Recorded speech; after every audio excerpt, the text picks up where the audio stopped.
like to call this meeting, like to call this meeting to order, the June 20th, 2024 meeting of the Arizona State Parks Board. And with that in mind, I would like to ask Board Member Terry Palmer to lead us in the Pledge of Allegiance. I pledge allegiance to the flag of the United States of America and to the republic for which it stands, one nation, under God, indivisible, with liberty and justice for all. Thank you. So let's have member roll call, please.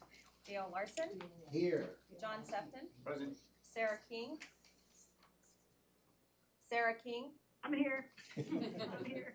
Terry Palmberg, Present.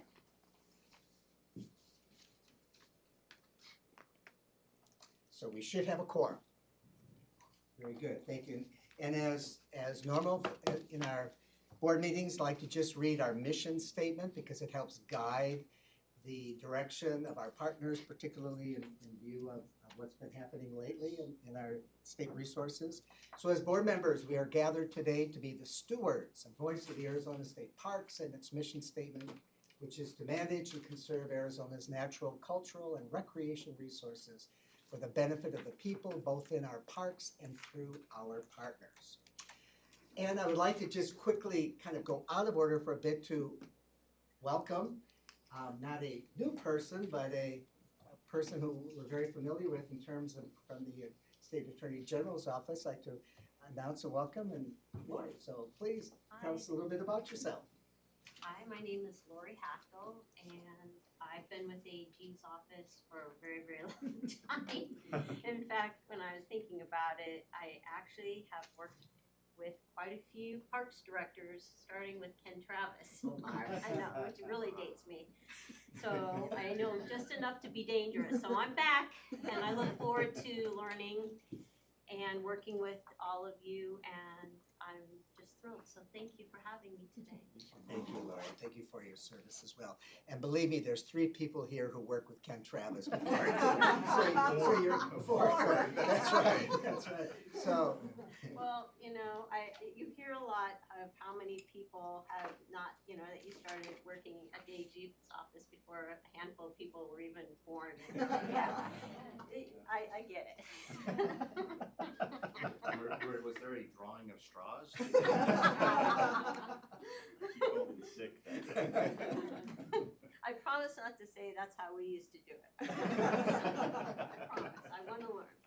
Well, okay, let's go on to the next item, which should be the approval of the minutes from the February 15th meeting. Seems like a long time ago. So if the board has reviewed it, is there any discussion on the minutes? Hearing none, could I please entertain a motion? I move approval of the February 15th, 2024 board minutes. There's a motion on the floor. Is there a second? John Sefton will second. Motion's been approved, or motion's been made and seconded. Any discussion? And by the way, welcome, Sarah. Don't want to forget that you're on the phone with us. Glad you could make it. Thank you, not forgotten. All right, it's been moved and seconded. There's no discussion by voice acclamation. All those who approve, please signify by saying aye. Aye. Those Aye. opposed, those opposed by nay. Hearing none, the motion for the minutes are approved unanimously. All right, let's go on, moving to the agenda. As we've discussed as the protocol for the board meeting when it comes to the consent agenda items, that we have the ability to approve all of them in kind of in a gross relationship rather than individual. We do this because these grant requests have been vetted by staff, by the respective advisory committees, and to my left, Vice Chair John Sefton with AORC.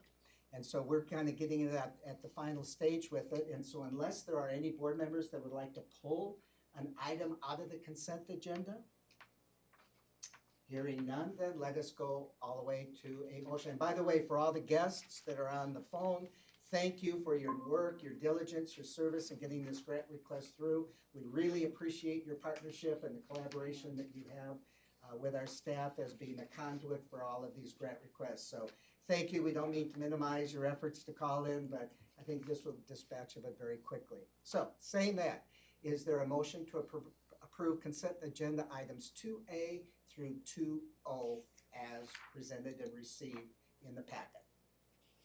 So moved. There's John a- Sefton will make that motion. Thank you, Vice Chair John Septon. Is there a second? Second. Board Member Sarah King has seconded it. Is there any discussion? Hearing none, roll call vote, please. Dale Larson, Aye. John Sefton, Aye. Sarah King, Aye. Terry Pombert. Aye. Motion passes unanimously. And again, thank you, partners, for your efforts in getting the grant request through. And thank you, Mickey, and all of the folks on park staff for your work in vetting this and making it all through. Really appreciate it. Mr. Chair, I Yes, think, just to wrap it up, and Mickey can correct me, but we sat on AORC as well. And this is one of the largest grant approval ever. I think it's a little over $14 million was approved that you just approved that's gonna hit the ground. So congratulations to the applicants, but also to staff and all of the committees and you guys. Here, It's the here. biggest request ever, I think, that we've approved in one sitting, so. And just a side factoid note, because of my partner and friend here to the left of me, Vice Chair John Septon, who also sits on AORC. It's been difficult getting quorums together to be able to abide by the Arizona open meeting law to make sure that we have proper representation, and AORC has vacancies within their grouping right now. So AORC met, what was it, last Wednesday? Yeah. Last week, after multiple attempts to try to get everybody together and reviewing this packet. So John, thank you to the AORC members for your commitment with that as well. So, yes. Mr. Chairman, and the new members, Kevin and Laura, hit the ground running. They did. Oh, I mean, good. they were really excited to be there, and it was great. We have one more we're working on, the replacement. So it's, I don't know, it got kind of held a little bit, but we're not giving up on you, John. And we'll get you replaced, come hell or high water. But because he's been asking to get off for 2 years now. So, to your point, he's just he's too good.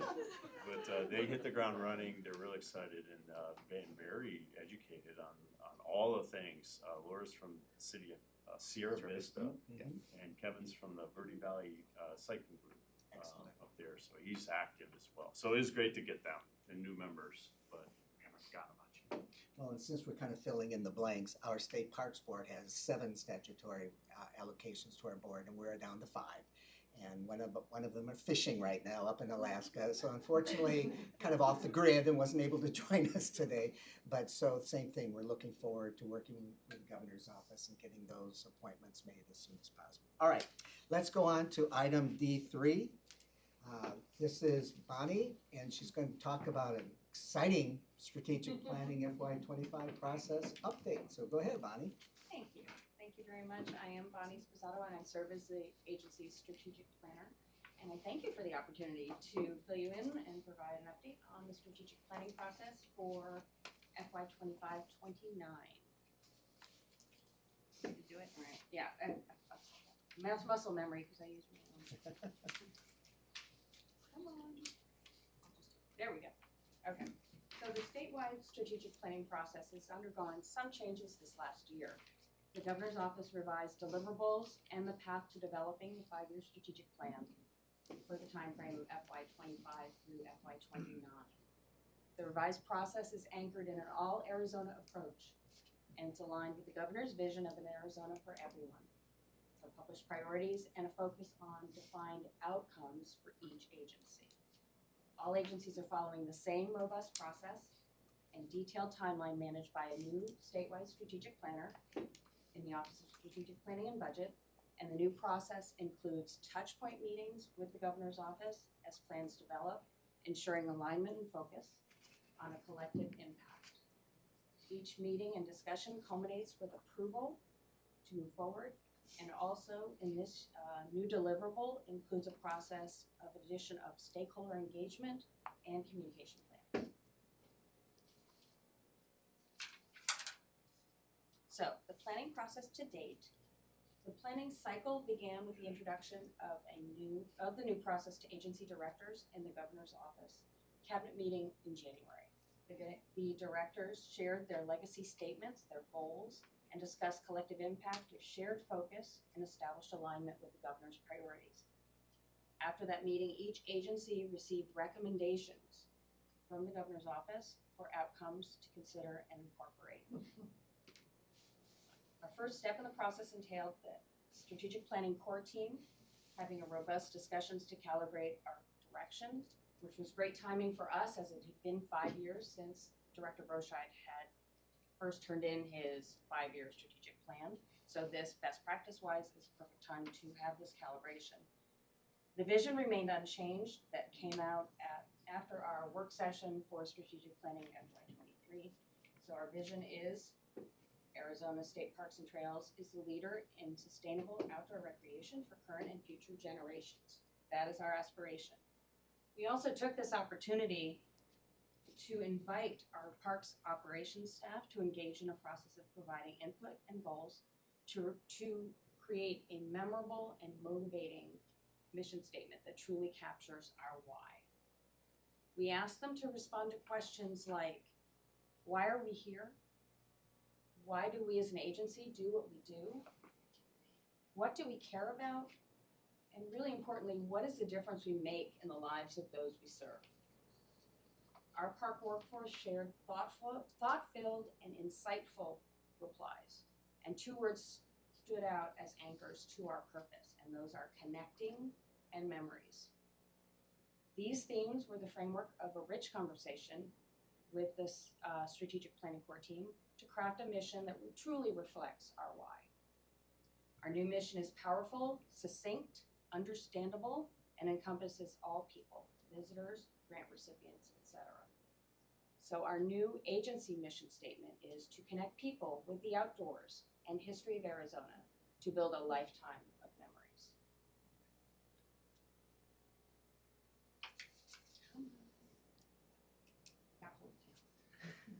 Are you helping? No. Our strategies for the past 5 years, as you know, have been anchored in 4 Ps: the parks, partnerships, people, and pocketbook. Our 5-year outcomes are still anchored in parks, people, and partners and pocketbook. In our strategic planning core team, we had deep discussions and concluded that partnerships are foundational to all of our outcomes. They are the how we go about achieving, and they do not stand alone. So incorporating the input from the governor's office, which included operations and policy, strategic planning, and budget, our 5-year agency outcomes were drafted, submitted, and approved. And that got us through 2 of those important touchpoint meetings that I mentioned. One important note on outcomes and definition that's new and really they really drilled in and put a stake in the ground on these is that the outcome is a significant achievement at the end of those 5 years. Okay, so it is measurable and it's what we're going to do and realize by 2029. It is the end, not how we're going to get there.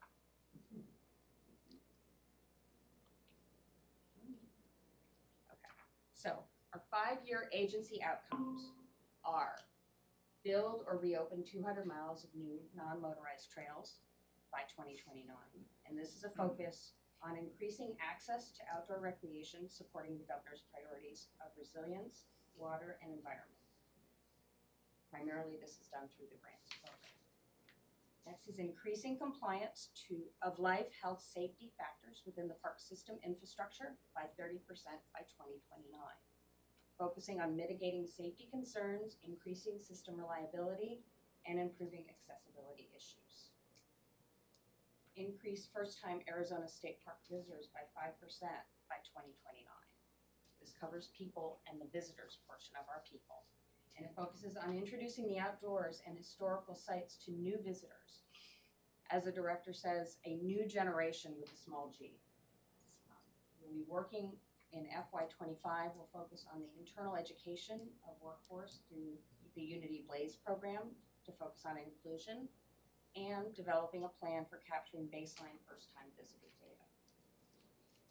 Next is achieving an increase in 3 key indicators for job engagement.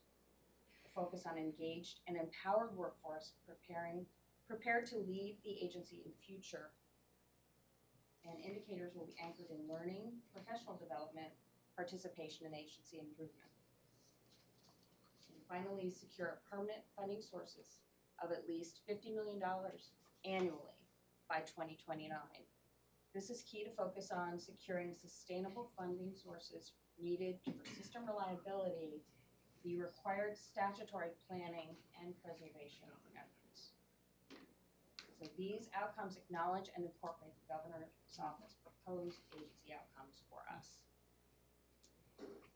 Fun. Dive a little bit deeper into the infrastructure discussion and the compliance versus the 30%, and what are sort of the main issues related to compliance as it relates, because at only 30% for life, health, and safety factors, do you see my Is- disconnect on that? Is there a Are we at 70% trying to get to 100? Increase. We're at 0 trying to get to We're at 30. 0 trying to- Right, yeah, No, I mean, I'm it's just- truly the. 0% compliance now? I mean, No. those are, there's, by making this bullet point, it's a big red flag in my mind without a recognition of what's their current status. I mean, I know there's, I can touch on this. The conversation, I think, initially was that we were going to fix, remediate, improve by 30%. And then with the feedback we received was to kind of some of the phraseology that you're seeing here, which to be more of like what we're improving. And so I think it's funny that, not funny, but interesting that you're seeing this more as a negative, where I think the conversation was to frame it as more of a positive, that, hey, we're making it better, where initially we said, hey, we know that we need this many improvements, and that's what we're looking to measure. So there, I don't think there's actually like, we don't have like a compliance line and. violation list. Exactly, yeah, there's no. To compliance. That's right. Yes, but I see how reading this, I think that's really good feedback. Yeah, because you're right, we started out as we're gonna improve from where we are and decrease the non-compliance, and we were advised that we needed to put it in a positive way. Well, and what compliance, that's important too. So are we talking about environmental compliance, ADA compliance, and there's some things that, again, red flagging can be recognized. I have full faith and That's- trust in the teams that are working at the parks, for sure. Mhm. And I know that we have a number of different issues that everybody's trying to deal with. How are we going to use this as a measurement so that the director is successful in 5 years? Board Member Palmer? I'm not sure compliance is the word. Yeah, I'm that's thinking appropriate here, exactly. because Now I that- think it's increasing safety on trail systems, making boating access more safe, you know, the little things that add up to important things. Right. So I think we need to look at that word. The word, right, That's I'll a work, We I'm increase working on it. investment in the areas of life health, you know, that Right. becomes the priority, and we demonstrate that we can increase That's the a good investment word. by 30%. That's a good That's, word. Okay, yeah, That's good, Something like good that. feedback. it is great feedback, thank you. and then that aspect that too, I word think, has changed. obviously access and ADA, there are some things through Right. that. Every organization has some major compliance related issues that we want to address as we go through infrastructure improvements. Does that make sense to really call out accessibility somewhere in this dialogue? The and how important it is. The accessibility piece is actually called out within the objectives the next level down. Good. And that has been identified as what the governor's office calls a breakthrough metric. So it's something that's transformational. So that started this year and it's gonna carry on to next year. So as we go further in our next steps, that is absolutely called out, and that is the focus of the this coming year. And I would just add, for someone who's been involved in a lot of accreditation reviews that has compliance and standards and all Yeah, of those, right. all those areas, even the term factors, what are those factors that you are identifying? I mean, somewhere you should have them listed or identified, so we know what they are. That way you have a benchmark that you can base your investment in, or whatever terminology you choose to do on. So I think it's just more of cleaning that up so that someone doesn't, I'll reach in out to 2028, when John and I aren't here, and, someone said, well, what were those factors? Very good. Thank you. I will work And That's good. on the last point, the permanent funding, wow, that's ambitious. And again, is that based on what the current funding budget is? Because obviously we go through cycles, and I'm just curious, what, is that private funding or a combination, or is it just sort of a ballpark, this is what we're looking at? The instructions were, money's no object, don't let that be like subject to, it was really phrased as, in 2029, what would you have accomplished? Forgetting the politics, the financial. Okay. So it was really sort of just, keep that out of your mind. It is a factor, for sure, but it was really setting those targets and just go. Okay. And if funding's the reason we didn't get there, well, then it'll be apparent. All right, very good. So it was really just in a perfect world, I guess. The other risk of stating that as a goal is that 50 million is probably gonna be worth what it is to, what you already got. So the inflationary aspect of what we're seeing and the cost just to get services and products and infrastructure invested in, it's not going nearly far enough. And every agency's having to kind of think through that. So it's good to put a number, but is it good to put a number? We were It might need to be required to, 75. we were required to put a number, which is why we did the at least, so Okay, we there you did go. it that way. Very good. It wasn't gonna get approved without a number. Oh, Right. yeah. That's pretty right. Nice, thank you.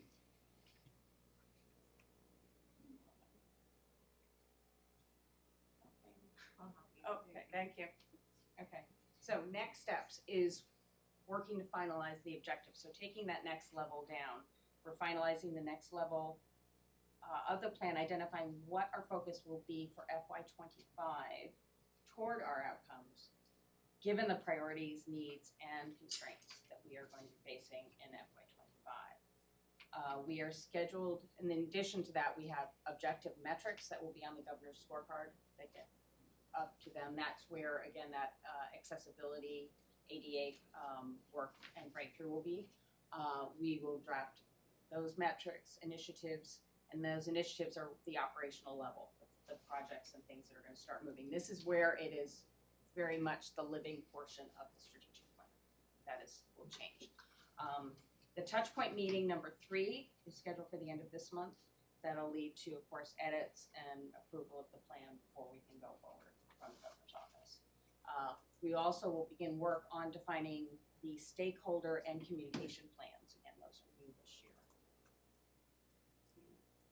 Answer any other questions? Just a real quick comment. It's been a while, and I doubt very much if Board Member King and Jeff were here when the scorecard framework was introduced.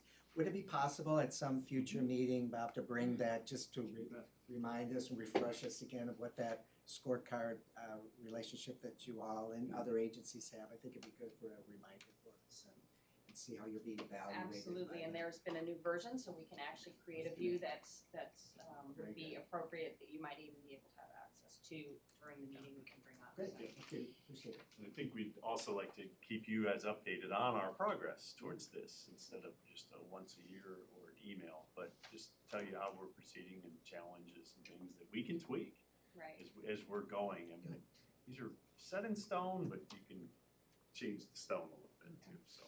Very good, And thank you. living the stone that won't change very often is the outcomes, because they've been very clear. The governor's office has been very clear about that. However, the rest of it is very much depending on resources, et cetera. So we will be able to do that. Most of our metrics, just so you know, are quarterly, so it would be at the most probably every 6 months or so. Okay, Yeah, okay, sure, just keep keep you it. in the. Thank you. I can't get past it. I'll let you do it. Thanks. Maybe one of the recommendations is get a new clicker. I don't press hard enough. I'll work at my thumb. All right, board members, any other questions on the master plan? I remember sitting in this room with all of you, and it was draped with this large canopy of lines and objectives and everything. So to have it synthesized down to a brief presentation, Bonnie. Thank you very much, and Dawn, and all of you for that, because it's important. I mean, how do you know where you're going unless you know how to get, you're trying to get there? Mr. Chair, that's a great point, because that effort we did with you guys fed into this whole, I mean, we were, I think, a lot better prepared, because we had talked to our board, let agencies have that input. And we were able to walk in and say, we've already gone through this, and so it was minor just tweaks to, we weren't starting from scratch. So your help and input really helped us, I think, go a lot smoother through this process, and it was appreciated, for sure. Well, and I made the comment then, and I'll, just as a reminder, we obviously, the SCORE plan has just been approved. It sort of follows coincidentally the same time frame that we are, so mentioning the SCORE plan as also one of those reference guides that helps drive this particular plan, I think would be again, important, so that they're consistent with one another, and one isn't this plan and then that plan, and the public doesn't know how come you have two different plans. Exactly. So, all right. Brittany, gee, you're not down at the state capitol. What happened this week? All right, good morning, board. Can you all hear me? Yes. Is that good? Okay. So session is over finally. I think it was over Saturday at 9:55 p.m. So they were working on a Saturday. So I'm glad I don't work there anymore. But I'll just go through the legislation that passed. There wasn't a lot for us that passed, but I also wanted to just hit on a few that we were looking at and discussing when I was first presenting, and I think it was in January at this point. And just let you know what happened with those bills. And then I'll do just a brief overview of the budget, and I also have Kevin, just in case you have specific questions, he's here to answer any questions for you. So 2024 general legislation. The first bill that I know that we were concerned about was the conservation easements bill in lieu payments, and you all have your packet there. So that bill actually failed on the House floor, 19-39. So that did not move from the House. It didn't move through the process, so we don't have to worry about that. That was going to be a big impact to parks. So, and the next one, the conservation easements, the maintenance and weeds, the holder of that easement shall maintain those noxious weeds. That entire bill was stricken with a different bill, so that failed too. And if you have any specific questions on any bills that I have in the packet, just let me know. But I'm just going to skip to House Bill 2637, which is the State Lake Improvement Fund drones bill. So this allows the monies in the State Lake Improvement Fund to be used for drones. So drones can clean plastic, algae, biomass, anything floating from the lakes and waterways, search and rescue, training for the use and operations of the drones. So all the drones will be covered in SLIF. This did pass House and Senate, was transmitted to the governor, and it is chapter 179. So if you do go on the website, or if you go on the actual in your packet, if you go online and you click on the bill number, it actually pulls up the actual bill, and you can read and see what happened. So that one did pass. House Bill 2897, House Bill 2899, and House Bill 2902, these are all the budget bills. So the general appropriation bill, our capital outlay bill, and there is a specific bill for environment. Our Parks Revenue Store Fund was in that specific bill. So all of those three budget bills passed. And the budget, I believe, is, if not signed by the governor yet, it is on her desk. And I'll go back to that information. HCM 2008, this is urging Congress, Antiquities Act repeal. This is just urging Congress to repeal or amend the Antiquities Act of 1906. That memorial did pass both the House and the Senate, and it went to the Secretary of State. So it's not a bill. It won't change anything for the state, but it's like a memorial, kind of like we're urging Congress. Like a resolution. Yeah, So, like a resolution. just on that, so what does the Secretary of State have to or need to or won't do, or does it just go there and see what happens? It goes, and then it goes to the United States Congress. They don't. I mean, they don't sign it, they don't. I mean, just for our education, the Antiquities Act was passed in 1906, and it was approved at that time by President Teddy Roosevelt. It's been around a long time. It's very controversial because of the national monuments. There's two Supreme Court cases that are currently probably will be decided here in the next week or two up in Utah on this in terms of the BLM. So this just concerns me. I mean, if there's no legal power behind it, I get that, but it's still that effort of trying to undo a long-time law that gives in this case, the executive president of the United States, the ability to create antiquities, which in most cases has been national park monuments. So anyway, thank you, but keep us, I didn't even see that one before. Did that just kind of come out of? It actually did. I didn't see it at first. Yeah. And then Catherine and her team alluded me to it, Okay. and then I've added it in, and then it passed, so. Yeah, all right. Thank you. Okay, Senate Bill 1052, I'll just go through the OHV bills since we always want to talk about those. Senate Bill 1052, all-terrain vehicles, it increased the all-terrain vehicle, the unladen weight from 2,500 to 3,500. That one passed out of the Senate, but it failed on the House floor 19 to 39, so that one did not move. Senate Bill 1055, the Off-Highway Vehicle Study Committee extension, this just extends the OHV Study Committee for another year. That one passed and signed by the governor, and that's chapter 76. So Bob and. Just gonna say, that's kind of your committee, right? Are you making a difference? Yes, I like to think so. Good. A couple more here I want to touch on. Senate Bill 1176 is the appropriation, the Arizona Trail Fund. That one actually got into the budget, but the actual bill did not pass. So it didn't pass out of the House. It passed out of the Senate, but not the House. But there was a section in the budget bill that adds an appropriation to the Arizona Trail Fund. That same amount? No, a little bit less, 100,000, Well, not 250. Well, it's something, I guess. Because it used to be a line item in Spur through the budget, and it was 250. Now it's 100,000 in general fund, so we say Spur have to pay for it Okay, this year. at least you got some money. Okay. Senate Bill 1567. This one really doesn't pertain to us, but this is just another OHV bill, off-highway vehicle education requirements. It just establishes education requirements for the operation of an off-highway vehicle. And it prohibits operating an off-highway vehicle while consuming or possessing alcohol. This passed out of both the House and Senate and was transmitted to the governor. There was no chapter number for this one yet, but it will be signed into law. And I believe Game and Fish will be doing this education. Yep. But it doesn't have anything. It doesn't pertain to us, but I mean, it's off-highway vehicles, so we want to touch on it.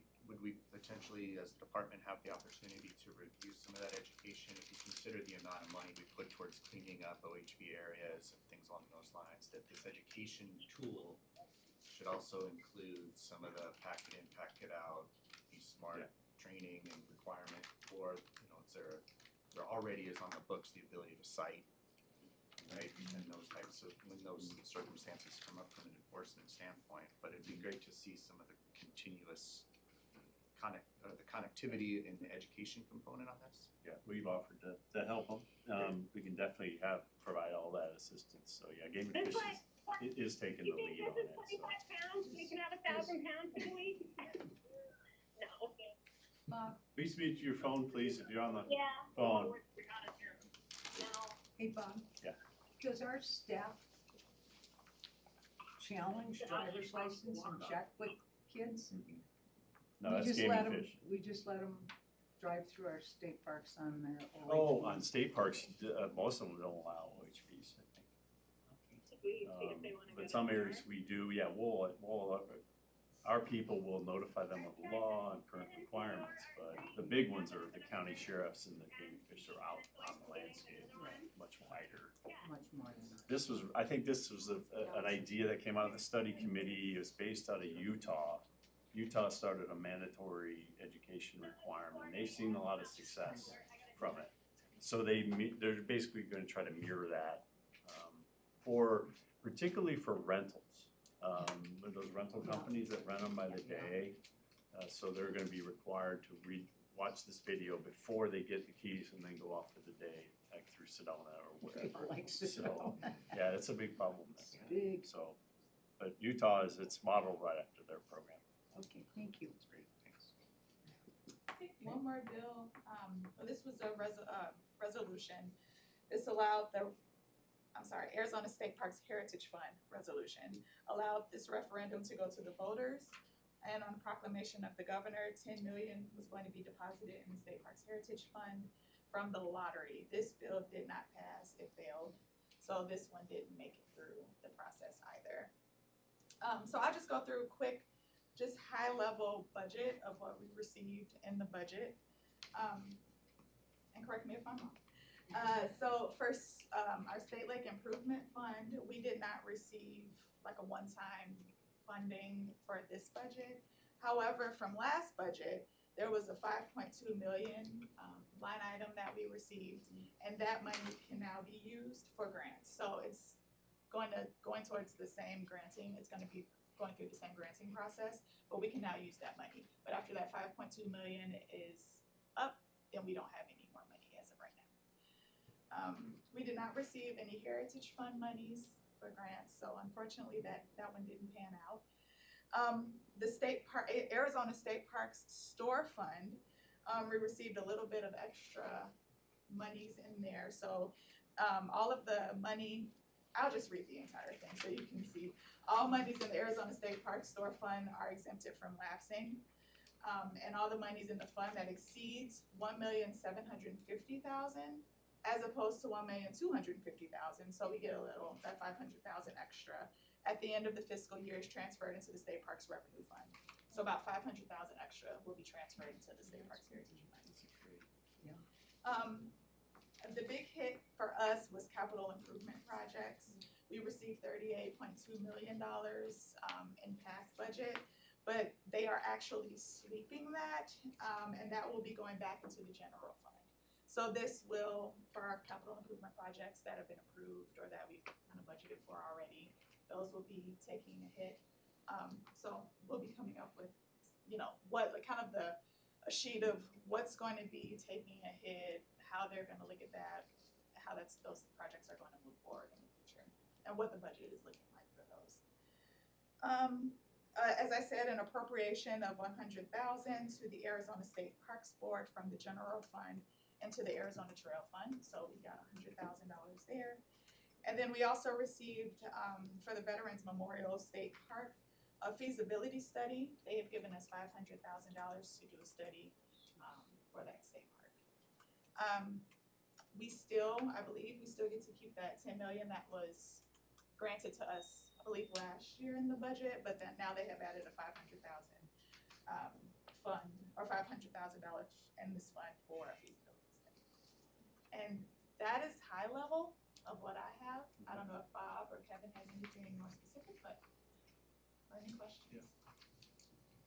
I guess obviously there's a fiscal crisis that you all, and I'm sure in your reports you talk about that and what the cuts are and the like. But with our friends with the Heritage Alliance and that $10 million now being just sort of put in limbo for another year.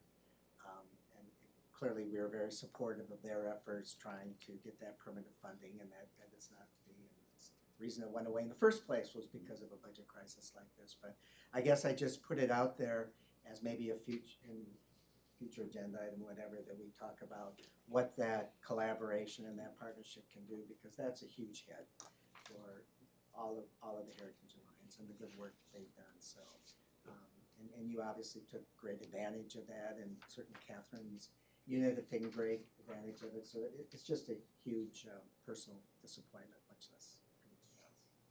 Mr. Chair, I was actually on the Heritage Alliance call last week, and they're disappointed, but as a state, it was a $1.2-ish billion deficit, and Heritage Fund was being subsidized by the general fund, and we do all the grants, as you know, but anything that was general funded was was on the table. And they recognized that, but they did say exactly what you did. We need to find another strategy. We can't rely on the general fund. It's just been up topsy-turvy. And, you know, with our capital, that's capital with, or general fund loaded in the SPRF, now it's taken back. And it's, we just have to reprioritize. But their feelings were shared with you as well. As what are we going to do? We can't keep trying to run a budget bill every year and come up short. Sometimes we get to 10, sometimes we don't. So they shared the same sentiment. Well, apparently the option of going to the voters is also not an option any longer either, to take it out of the lottery fund, which was their original recommendation way back when, so it's, times are tough. Okay, any other questions, board members? Sarah, anything that you have interest in? Okay, hearing none. Thank you, Brittany, thank you very much. And now you don't have to worry for a few months, huh? All right, since we're still in the trail planning mode, we'll have Dawn come up and talk about the statewide trails plan, which I have a personal involvement in, so take it away. Right. Thank you, Mr. Chairman, members of the board. Thanks so much for having us. We're really excited to be here in front of you today because we have a whole bunch of really good things to report. So, and I'm here, as you know, my name is Dawn Collins. I work with the Communications Research and Marketing section and am the lead on this project. And I'd like to also introduce my colleague, Deb Pryor. I'm Deb Pryor, and I'm president of Partners in Brainstorms. And they're doing all of the data collection for us, data analysis, and drafting the plan. Please take it. Okay, so one of the things that we're mirroring somewhat what we did with the score.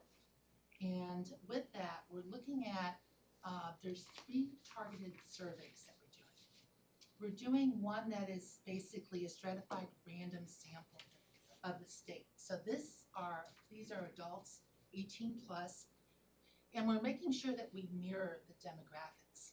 And so with that in mind, we're looking at both users and non-users. So we want to understand how, you know, we get to those individuals that currently may not be participating in trails, and what is the barriers to that in different aspects. We're also taking a very customer-centric approach to this.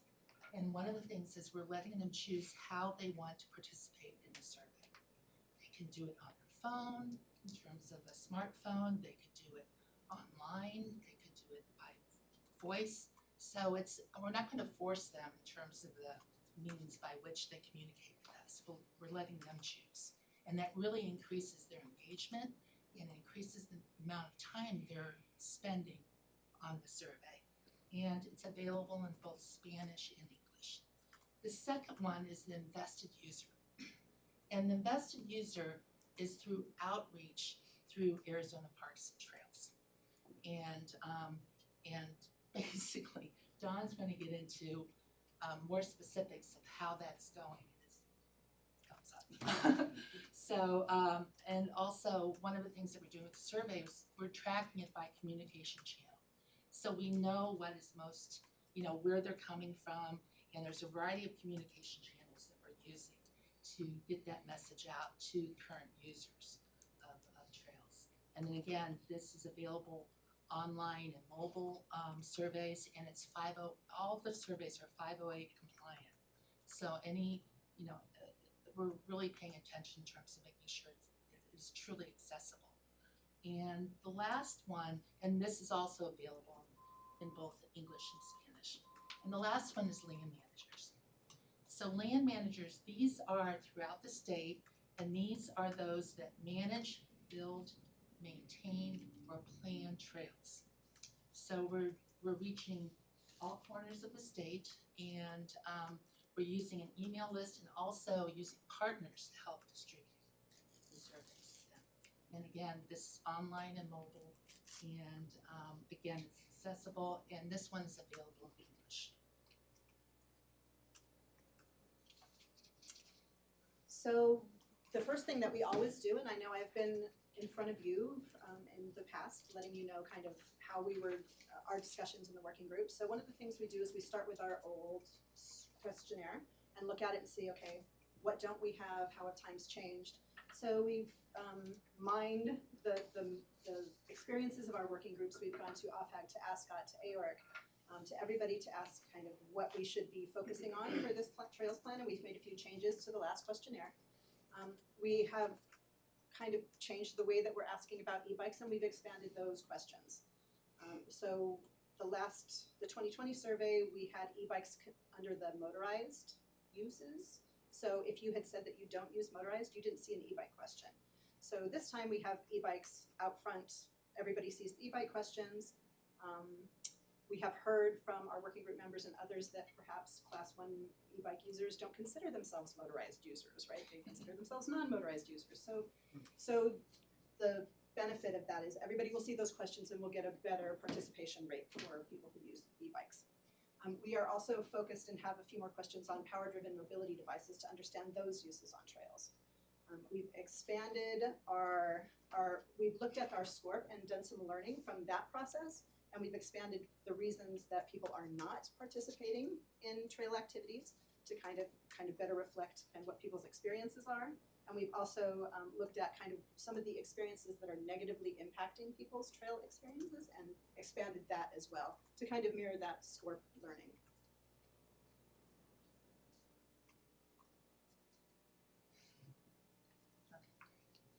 And in addition, let me just put it this way. This is the most comprehensive trail survey that has ever been done. I will attest to that. But it was really helpful because this has to, basically, we have to look at this for the next 5 years. So we really wanted to have the voices represented in terms of the public, in terms of users, and then also in terms of legal managers. So we expanded to really look at and address physical, also programming, and then needed supports. And the other aspect is we expanded the component because it's interesting looking at, both the mission and some of the strategic planning parts. We really want to understand the family and youth. We want to look at engagement of youth and looking at developing that somewhat of that generational stewardship even among at early ages. And so we're looking at what families want in the future. And so looking at things like programming, activities, youth engagement, making sure that we look at diversity, equity, and inclusion also. So all that is being factored into the survey. And the last part is that we are looking at this through the lens of the SCORP. A lot of learning came out of SCORP and a lot of aha moments. So we're looking at that and trying to apply this and saying, okay, how can we also look at this through the lens of those priorities and align the trails strategically with the overall goals and priority sets.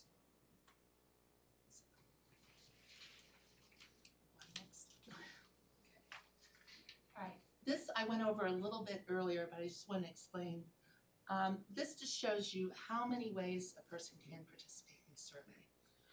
We are also looking at, from the standpoint of, these are adults 18 plus, and we're looking at a total of 4,620 surveys. This is the statewide, this is what the random sample is. This is what the goal is for the one that is representative of the demographics. And we're looking at Arizona residents year-round and part-time. So. It's also on the website, right? Yes. Yes, Well, that's the invested user survey, which yes. was the one I'm going to talk about. See, the random sample is a very controlled aspect. So we're making sure that age-wise, ethnic, racial, we're making sure that we get the true cross-section of Arizona and invested users, what's posted currently on the website. That's all of us. So one of the things, what's interesting about Arizona is when you ask someone what state do you think the majority of the public in that state, what's the most metropolitan state in terms of those that live in metropolitan cities? Some people will say New York. It's actually Arizona. When you have two counties Maricopa is 61% of adults. Pima's at 15 based upon latest census numbers. So you have 76% of the population in 2 counties.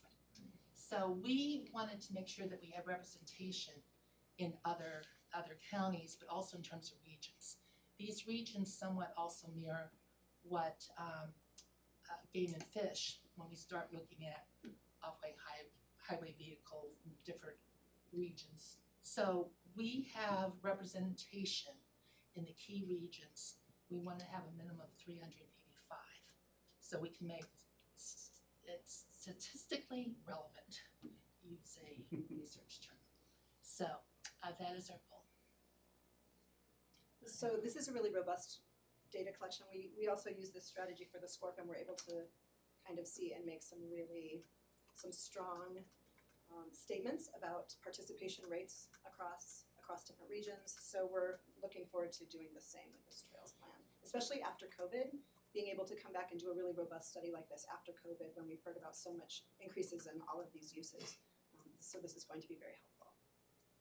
And I'm going to let you know a little bit about the Invested User Survey. So the Invested User Survey is Sarah and me and Daniel, his wife, and John. Everybody who goes out and uses a trail and is not contacted by Deb and her team has the opportunity to also participate. So we didn't want to limit participation to only those people on that random sample survey, only 4,000 people across the state. We know we have a lot of very passionate trail users across the state and they want to have a voice, and we appreciate that. So like Deb said, we have communication channels that we use, and those are all listed at the right-hand side of that slide. We have used email, we have used website, social media.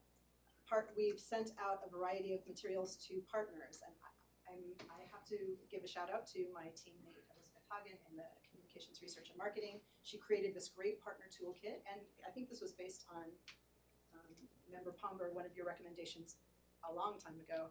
Make it easy for people to help us share the word, right? So we provided some social media images, some social media content for all of the different social media channels. We have flyers, we have all of that, and she made it very easy for us to send that out to our partners so they could help us spread the word as well. We've used newsletters, presentations. We will go anywhere and talk about the Trails Plan that anybody wants us to. So we can track by each of those communication channels how many people are coming in and completing the survey based on how they got the information, so that in the future we can continue to get better and better at our messaging.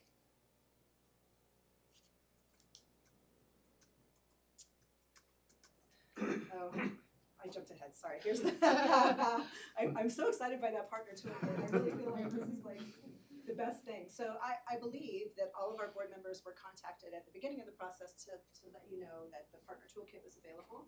So I would urge you, if you are a trail user, please fill out the public survey. And please use those partner toolkits with any agencies or organizations that you are affiliated with to help spread the word to them. We've actually tracked 92 different organizations who have used our partner toolkit and blasted the information out. And that doesn't count like individuals who are sending it out to their networks. So we're really grateful and would encourage board members to also please use those. The chairman has been kind enough to share with APRA, with ASU students. We're always trying to get younger voices involved in our surveys, which is always a challenge for us. So if any help that you can provide we would be grateful for. And if you don't have that information readily available, please let me know. I'm happy to resend it so it's at the top of your email list. And then I want credit where credit is due, I have to say, because we expanded all of these questions. We told you we expanded all of these questions. Well, now it's a 30-minute survey. So we really felt like it was going to be a tough sell to get people to sit down for 30 minutes and tell us about their trails experiences. So we enlisted our good friend Matt Eberhardt from the Grants and Trails team, and he was kind enough to work with partners and just do what he does best. He just connect with everybody, and we really have some incredible incentives for people who complete this survey. This is the Invested User Public Survey and the Random Sample Survey. Unfortunately, land managers tend to have a gift clause, and so they can't participate as readily. However, we have some fantastic, if you have not yet gone to the webpage to check out our incentives, we greatly we urge you to do so. It will make selling this survey a lot easier. We have the Arizona Office of Tourism providing several staycations up north. We have a pin drop trailer weekend stays at 2 of our state parks. Arizona Trail Association hats and shirts and all kinds of America the Beautiful passes, Arizona State Parks and Trails annual passes.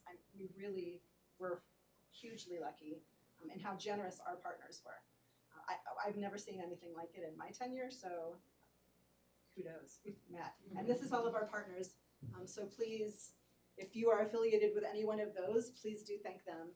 They have come forward in a way that I've never seen. Okay. All right, so usually we do a drum roll when we present this slide. So I'm really proud. we're very proud of this number.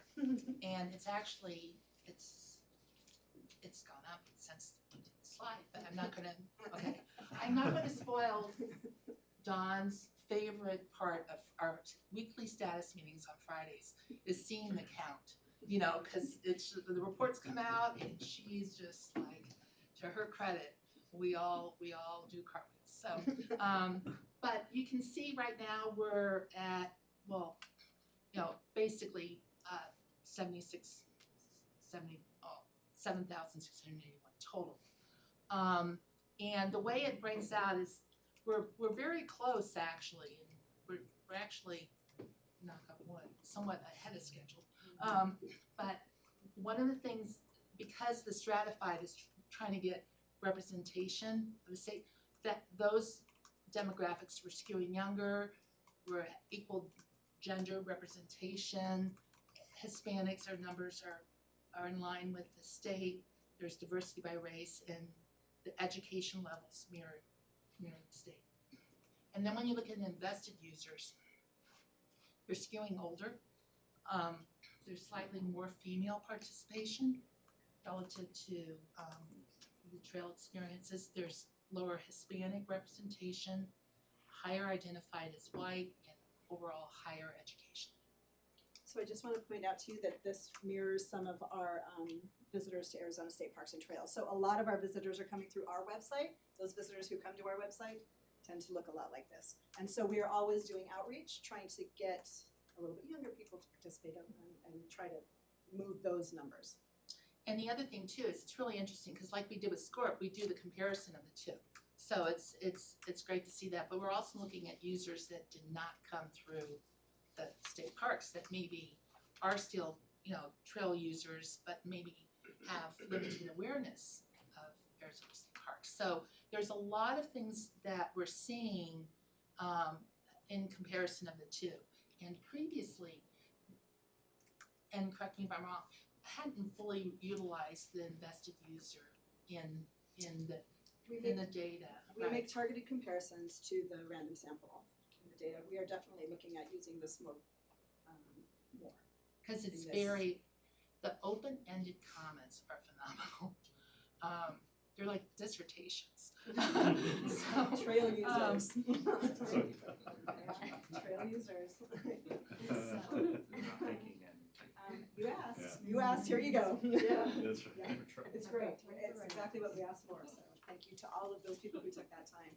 So also in collaboration, we have the public voices represented in 2 different surveys. We also have the land manager survey. This is always our most challenging outreach to do.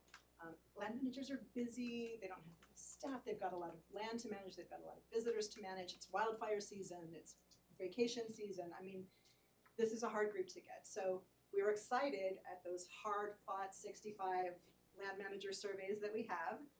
And thank you to anybody in the room who has completed one of those surveys and asked their partners to do the same.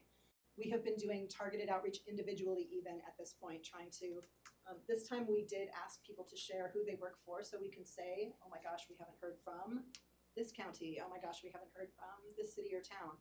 We do know we have really robust federal participation at this point, which is great.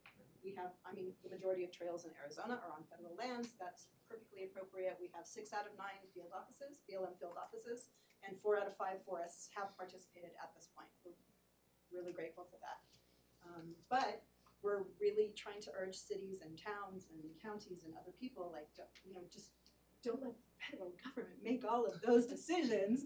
Have your voices represented also, right? So we value our federal partners. We are grateful for all of the work they do on trails throughout the state, but we also want to hear local government, parks and recreation, employees and all of that, all of your experiences, and to have a voice in how these grants dollars are distributed. So that's kind of our messaging right now to our land managers. We do have a land manager invitation.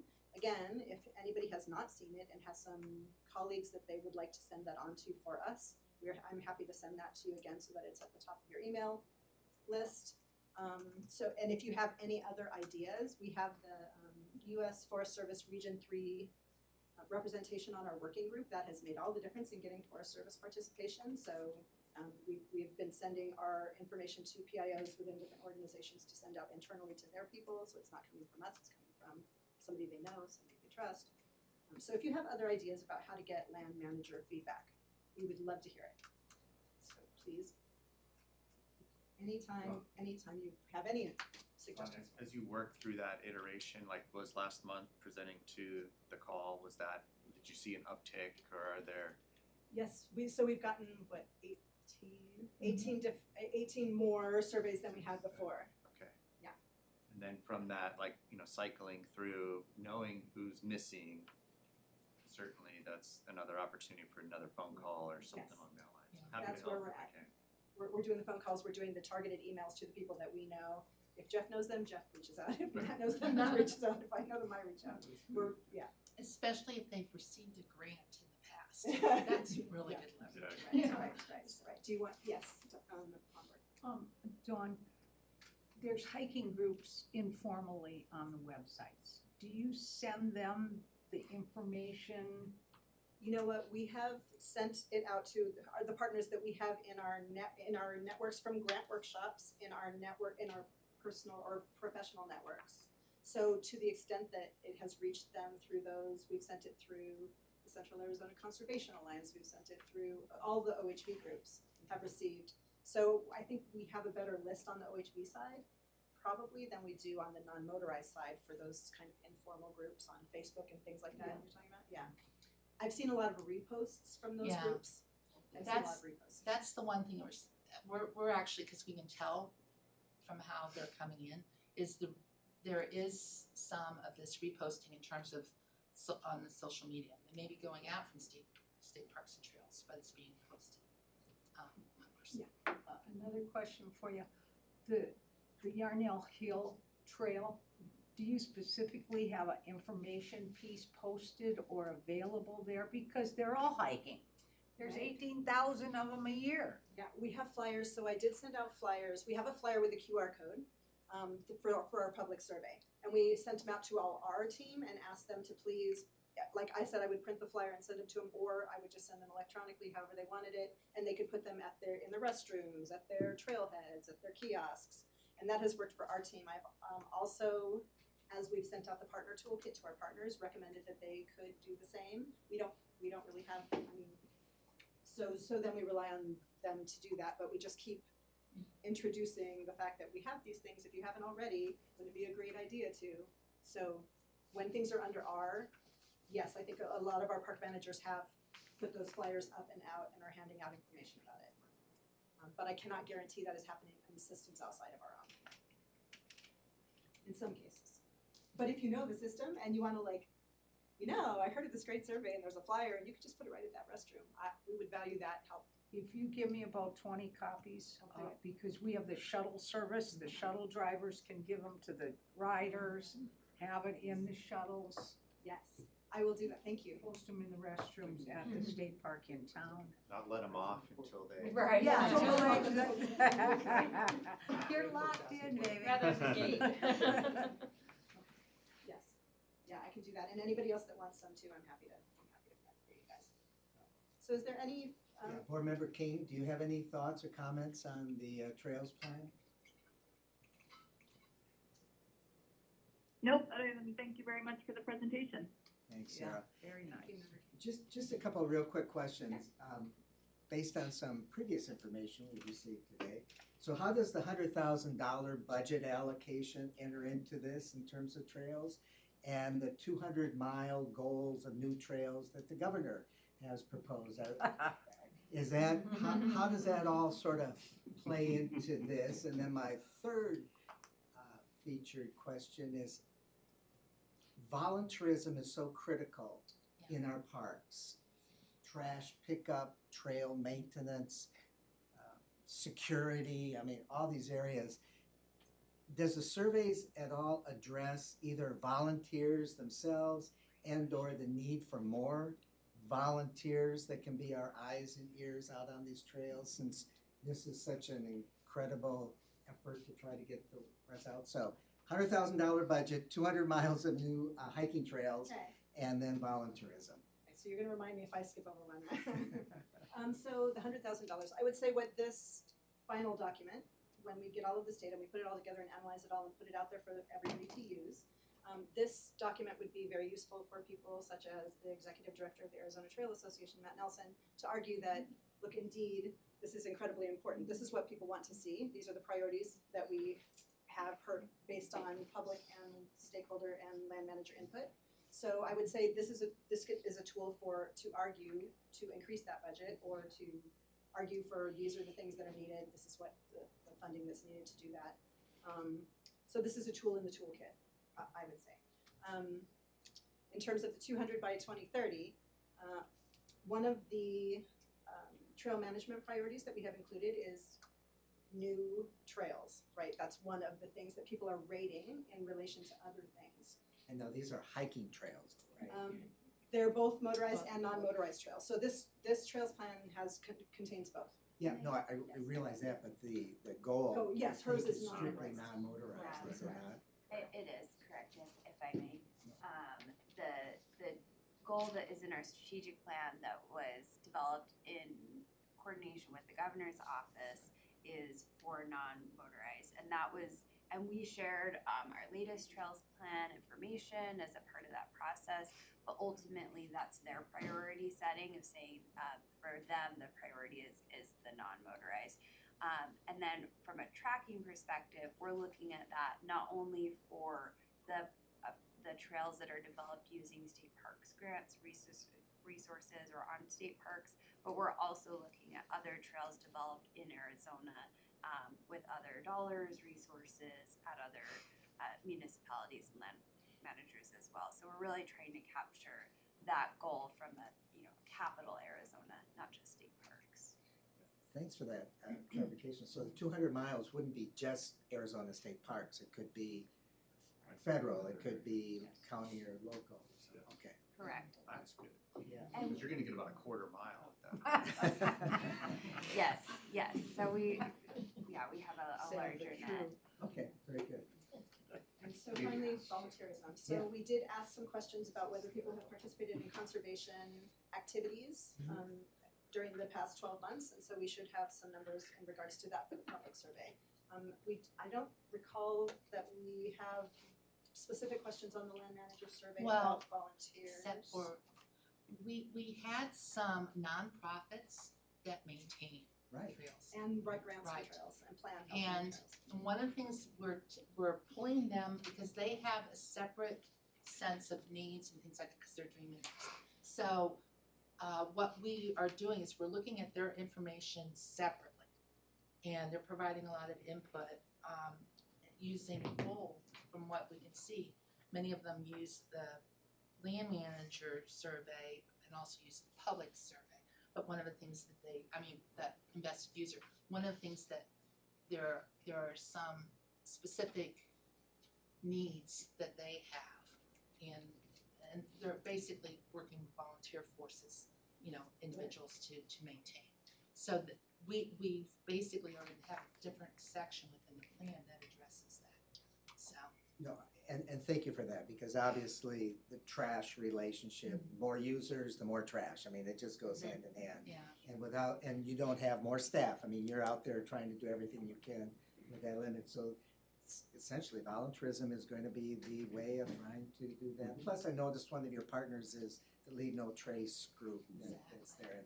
And that kind of philosophy just needs to be so profoundly established in the results of this, so that user appreciation is the care and the maintenance of those trails, not just the enjoyment of being out there. Well, and I think the thing that's coming out from both the random sample and the invested user is this sense of there's concern. There's concern about the drought, there's concern about, just, is this gonna be around for my children?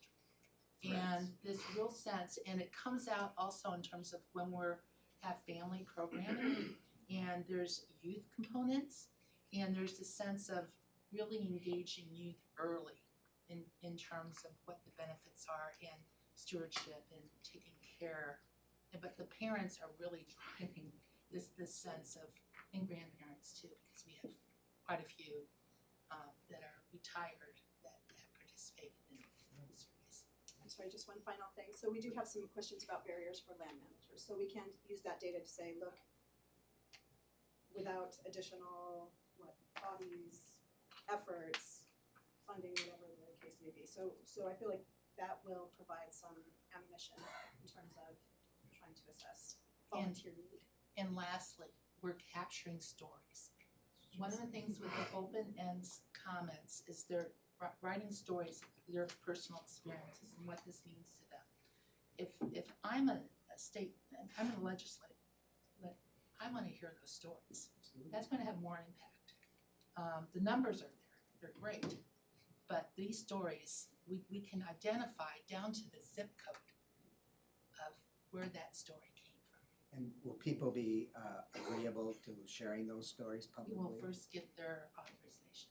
So that Michelle can take that information and really promote it throughout. Okay, thank you. Any other comments, thoughts? Very good job. Thanks for the update. Really appreciate it. Thank you for your support. All right, let's go on to the historic designation of the Randolph Town Site with Catherine. This is particularly celebrative. When I saw the article in the newspaper about a month ago, whatever it was, and then of course yesterday being Juneteenth Day celebration, this is just, We missed it by a day, huh? This yeah, would've been great. so wonderful. So take it away. Well, thank you, Chair Larson, members of the Parks Board. Chair Larson asked me to present this at our next Parks Board meeting because he was so intrigued by what we had done with this National Register designation.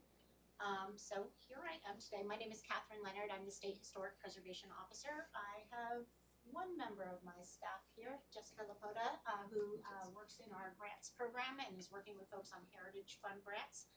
I should also place a nod at this time to our National Register Coordinator who helped me prepare this slide deck and also was responsible for processing all of this documentation, and that is Dr. Bill Collins.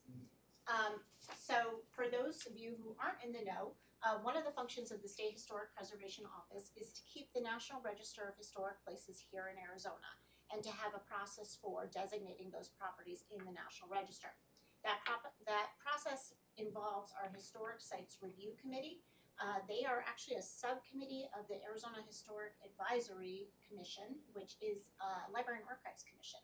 Director Broscheid and both myself sit on that as statutory members. But this subcommittee meets quarterly and they review nominations for the National Register of Historic Places. And these are proponents. They can range from municipalities, non-for-profits, or even private individuals that bring forward these properties to our office. We work with them to assess whether or not they're potentially eligible for listing, help them make some of their arguments, and then schedule that for review by our public body.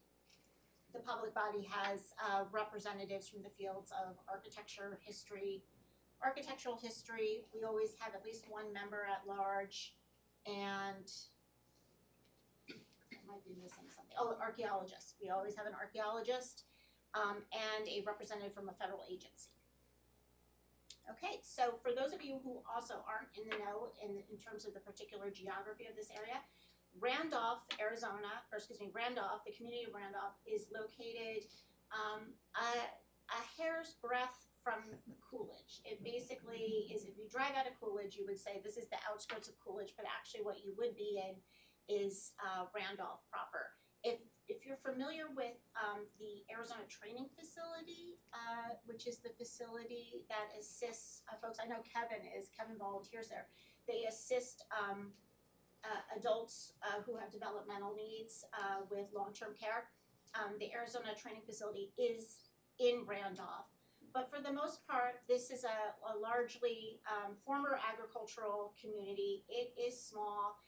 It is right now 150 residents. So it's a lot of vacant lot, a lot of land that is owned by folks, but not necessarily with houses that are lived in. There are 66 buildings in the community, mostly residences, a church. There at one time was commercial properties in Randolph, but right now, pretty much folks are going to Coolidge and Casa Grande for their services. Randolph itself was founded in 1925. It was actually supposed to be the Tony neighborhood for the well-to-do folks in the Coolidge area. So this was the idea of the developers, is come to Randolph, we're gonna do something different here, bigger lots, you can do a bigger house, it was gonna be great. It kind of fell flat. So development was like super slow, and then we know what happens when we overdevelop in an area, the prices drop. It becomes to look attractive to folks that would not normally be able to purchase homes in an aggressive housing market. In this case, it became attractive to a group of families that were traveling essentially from the south through Oklahoma, staying in Oklahoma, and looking to move farther west again for opportunity, economic opportunity, to be able to own their own land. This is part of the Great Migration, for those of you who are history buffs. Families essentially leaving Jim Crow South, looking for opportunity. Some historians call that the Black Okies, traveling across Route 66 in search of opportunity in California primarily. But here in Randolph, we had a group of folks that stopped and liked it so much they made it home, and they recruited fellow families from the South and from Oklahoma to come with them.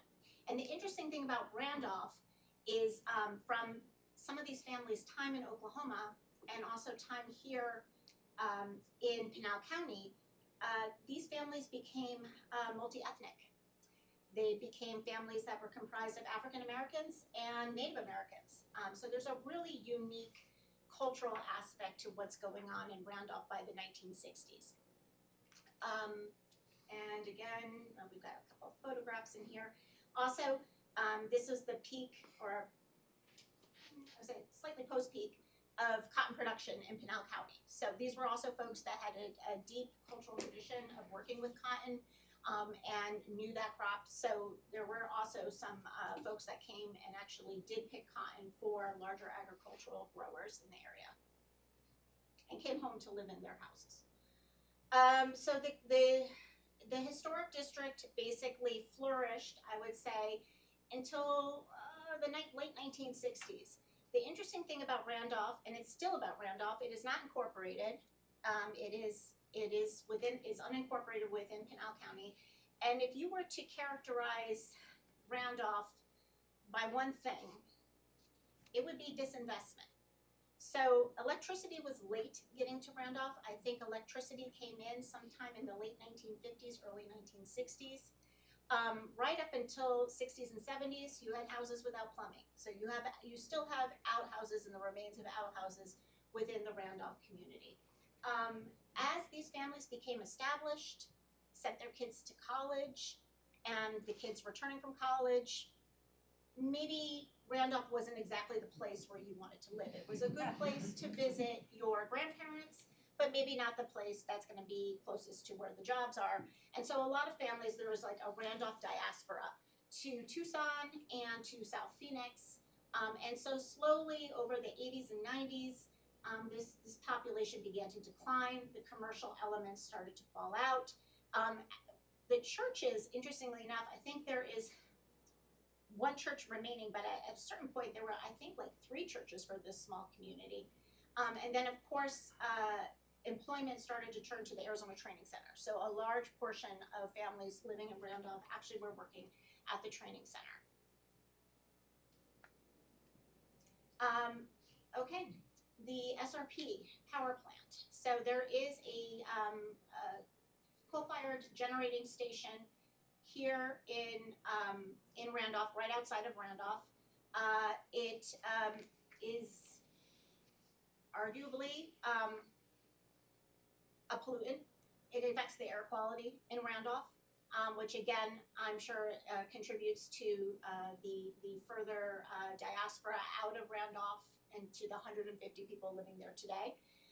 It is known to be the issue of environmental hazards in Randolph, I would say, is an issue that is closely monitored by many organizations as an issue of environmental racism. You know, the idea, and we see this a lot, of power plants and sort of dirty energy being located next to disinvested areas that have high populations of minorities. But SRP recently, in their efforts to expand the facility, which were met with opposition by the community, engaged on a pretty aggressive program of community engagement. And essentially, working with the community, they were able to broker an agreement to be able to expand the power plant, but at the same time provide some very, very critical resources for Randolph. And by critical resources, I'm talking about paving roads. The roads are still largely unpaved in Randolph. Other resources that they've committed to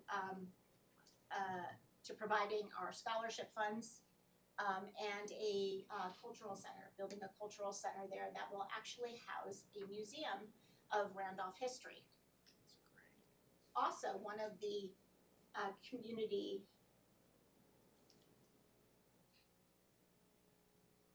here we are. Is that it? No. I've been accused of doing this, like when I click on my mouse like a bazillion times and IT says, don't do that, please. Okay, all right. I'm going, hold on. Do you go backwards or forwards? I don't even know where I'm going right now. I'm trying to go backwards. Okay, I think this is where we want to be. Okay, so one of the actual community givebacks SRP engaged in was the production of a National Register nomination for the community to recognize its unique history here in Arizona. Westland Resources was engaged by SRP to produce this nomination. It was a good nomination. It was a nomination of a historic district, and it followed all of the National Register guidance in terms of drawing boundaries. You need to draw boundaries around the highest concentration of properties that have integrity. There needs to be a period of significance, so you know, the earliest property gets nominated, but there's a cutoff so that new infill is not necessarily designated. And here in Arizona, it's really important to discriminate between contributors and non-contributors because our National Register program is attached to a substantial tax benefit for folks that own residential historic properties. So that issue of boundary and contributing, it's a big issue that the HSRC weighs. We had our meeting for this district in March of 2023, and it was in this room right here, and I'm showing you a picture which you can't really see all that well because of lighting, but if you could see it, what you would see is a packed room. And you know, the Historic Sites Review Committee, I consider its work to be very important. But generally speaking, we maybe have a couple like diehard fans that one or two people. Got a gal from the Sunny Slope Historic Society. She's probably watching right now. But yes, so like we have diehards, but we do not get a room full of people. The folks of Randolph commissioned a bus. And if you were here in this building that day, you would be like, what is going on? Because I want to say there were about 40 people that came on this bus to hear this nomination. The energy in the room was great. It was really great energy. And so the committee discussed these issues about the boundary. You know, is this the right boundary? How come, you know, we've made a smaller boundary? And how are we defining contributing and non-contributing properties? And then folks got up as members of the public to engage with the committee, and they told stories. They told great stories, stories that weren't in the nomination, stories about, you know, their grandmother who had autumn heritage, going out to the backyard to pick certain plants because the kids fell down and would skin their knee, and she'd put this plant on their knee. really, really great stories. And they also had questions. They had questions like, why is my property considered a non-contributor? My grandmother lived there and she was the midwife for the town and she delivered almost every baby in Randolph for a period of 15 years. Why is her house not contributing? And you'd say, well, you know, the house isn't there anymore. There's now a double wide or like a manufactured home there, so it's really not historic. And the look would be, no, I don't get that, it's historic. So it became very clear in this meeting to me, and I've never done this before, it became very clear that this discrimination between contributing and non-contributing was creating more conflict, more distress than a National Register designation should. There should be a thing of happiness, it should be inclusive, and in our efforts to create this historic district that tells the story of African American history for this particular town, we were actually being exclusive. We were excluding a lot of the stories and a lot of the properties. So I tabled it. Executive privilege. And I'll tell you, I got a lot of pushback from my staff, from the consultant who worked very hard on this technically very good nomination, from the people of Randolph who said, what do you mean? You're tabling it. We got on a bus and came here and we don't even have a decision.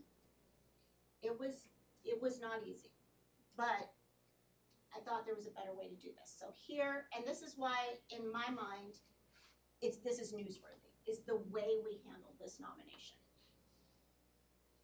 We decided those stories needed to be in the nomination.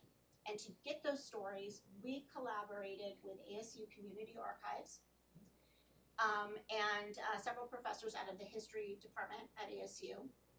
And we decided that we were gonna get not only stories, but hopefully photographs. Photographs we could put in the nomination. That was the other thing, that there wasn't a whole lot of social history in the nomination.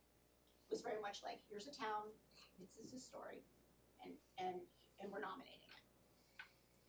So we didn't have a lot of time. The town was very antsy. They wanted to get this listed, and we said, okay, how do we get the most people in one place? Well, we're having a Juneteenth celebration.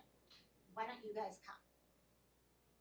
So Arizona ASU Archives and Arizona State Parks, I think myself and Eric Bondi and Don Collins, with the fresh off the press score, we attended the Juneteenth celebration.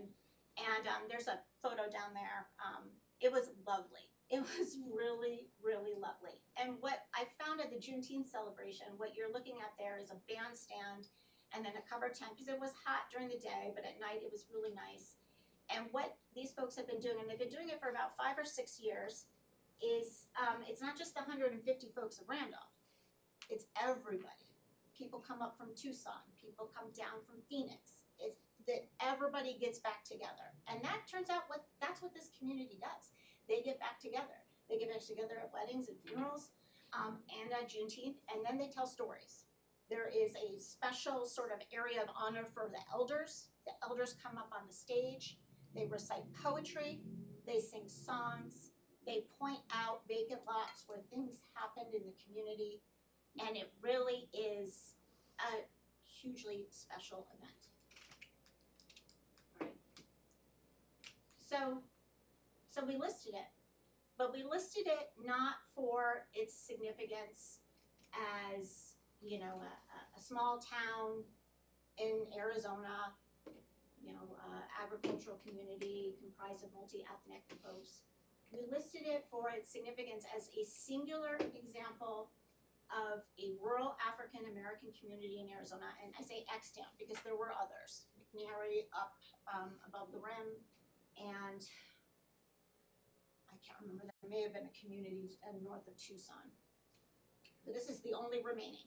And we nominated it as a traditional cultural place or property, which is what we see, generally speaking, what we do when we're working with Native American tribes that are wishing to list sacred sites. In doing so, in listing it as a traditional cultural place, we were able to take the whole issue of integrity and throw it out the window. I didn't have to worry about whether or not somebody's property had been inappropriately modified. I didn't have to worry about whether there was even a building or house on it. All parcels within the boundary would be contributing. So again, it's significant under criterion A, and then also significant under criterion D, which again is usually a criterion we use for archaeology. It is a data potential, but the criterion D allows us to say there's data coming.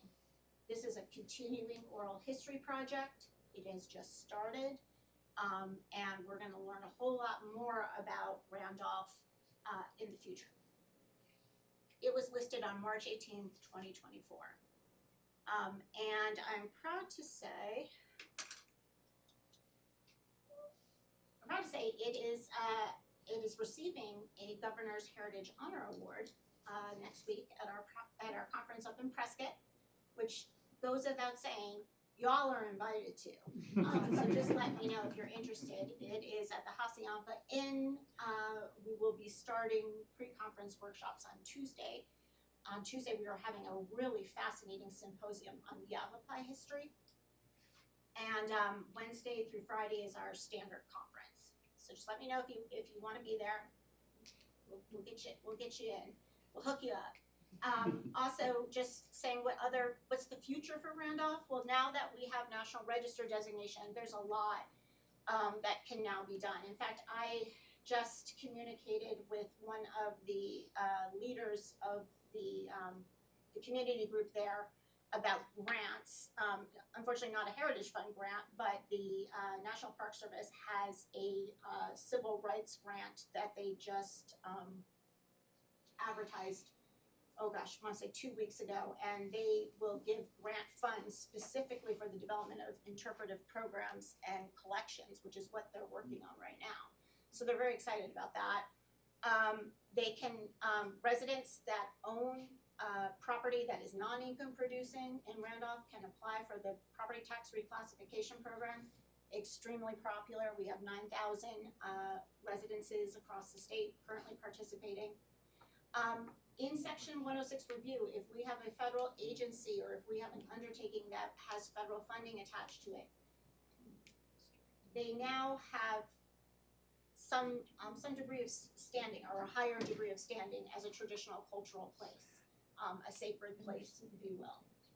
And then again, they are getting their community heritage center, which some of the research that was done for this nomination is going to be prominently focused on that, or featured in that heritage center. And there's an example of an unpaved street in Randolph. And I think that is all I have for you today, Chair and members. And if you have any questions, I'm here to answer them. Please, Board Member Palmer. I have a question. I live in a historic district, so I'm familiar with processes here in Phoenix. Is there a committee set up in Randolph that's gonna review and maintain all this? Or is this going to be your team's responsibility, and what's your anticipated workload? So in Arizona, we have the work of the State Historic Preservation Office and the National Register, and then we have what we call certified local governments. Those are municipalities that have their own historic preservation commissions, like Phoenix, Tucson, Prescott. This is not a CLG, so it's unincorporated, and Pinal County does not have CLG designation, so they will not have a design review board or a historic preservation board.